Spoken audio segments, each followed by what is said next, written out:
স্বামীকে গ্রেফতার করতে এসে তার অন্তঃসত্ত্বা স্ত্রীকে মারধরের অভিযোগ পুলিশের বিরুদ্ধে। আশঙ্কাজনক অবস্থায় পুরুলিয়ার দেবেন মাহাতো সদর হাসপাতালে ভর্তি ওই মহিলা। ঘটনায় চাঞ্চল্য পুরুলিয়ার কাশীপুর থানার কেতন কেয়ারি গ্রামে। অন্তঃসত্ত্বা ওই মহিলার অভিযোগ, প্রতিবেশীর অভিযোগের ভিত্তিতে মঙ্গলবার কাশীপুর থানার পুলিশ তাঁর স্বামীকে গ্রেফতার করতে আসে।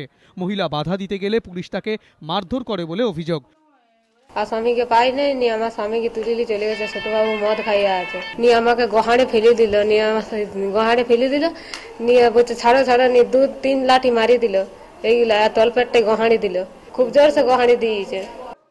আশঙ্কাজনক অবস্থায় মহিলাকে প্রথমে পুরুলিয়া ব্লক স্বাস্থ্য কেন্দ্রে, পরে দেবেন মাহাতো সদর হাসপাতালে স্থানান্তরিত করা হয়। যদিও মারধরের অভিযোগ অস্বীকার করেছে পুলিশ।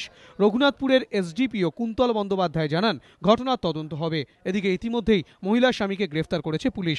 হংসরাজ সিংহ, এবিপি আনন্দ, পুরুলিয়া।